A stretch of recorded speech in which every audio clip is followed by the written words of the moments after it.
Next up, we have Group 14. Their name is Micro Matters, and the title of their research is The Invisible Shield, How Microplastics Retard the Photodegradation of Organic Pollutants.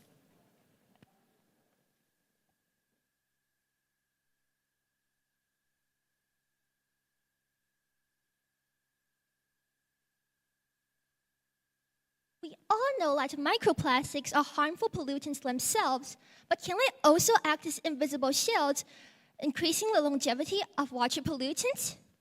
To observe their effects, we created a scalable model with accessible materials, addressing SDGs 6, clean water and sanitation, and 14, life below water.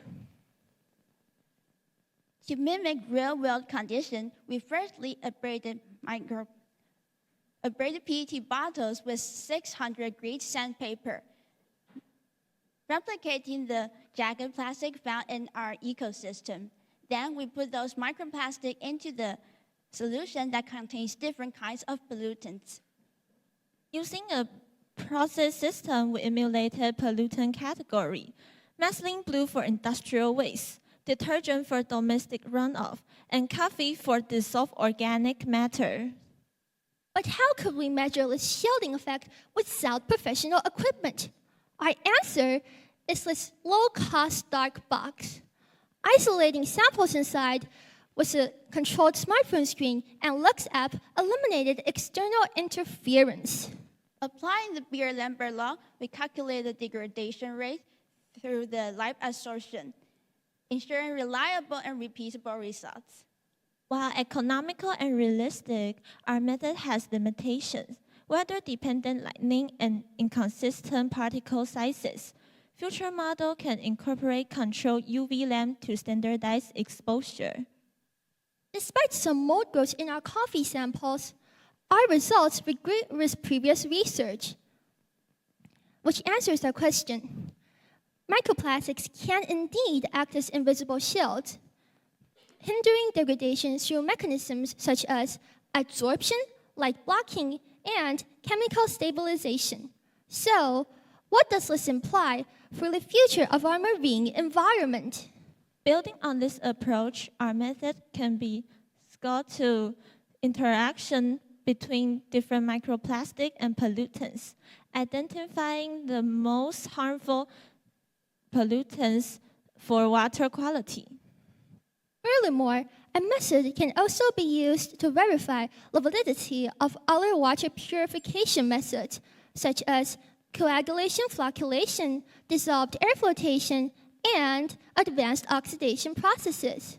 We hope that our method could not only be an innovative way to confirm the effect of microplastic on the pollutants, but also a long-term water quality monitor, because when it comes to the future of our oceans, every micro matters. Thank you.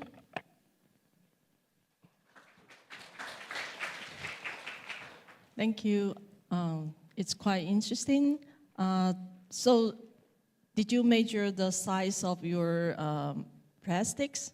Because you just use some abrasive paper to make this so-called microplastics, but did you measure the size of it? Yes, so according to our reference, we make sure that microplastic abraded using 600-grade sandpaper, well, the size of the microplastic would be between 10 to 100 micrometers, which is the most common microplastics in the environment. Okay, good. So how did you measure the degradation of your pollutants? So our mechanism works like this. First, we measure the illuminance, and then we convert the, because illuminance can be converted to absorbance, it is in negative correlation to absorbance, and applying the Beer-Lambert law, absorbance is in direct correlation to concentration. So when you see our graphs, you can see the illuminance rising, which means that the absorption is decreasing, which also means that the concentration is decreasing, meaning that it is degrading. So you just determine from the illumination and then somehow kind of imply We use, the concentration of the pollutants, right? yes, we use the Beer-Lambert law, which means we can infer the concentration by the illuminance, and yes. Okay. Okay, good. Thank you. Thank Thank you, you. judges.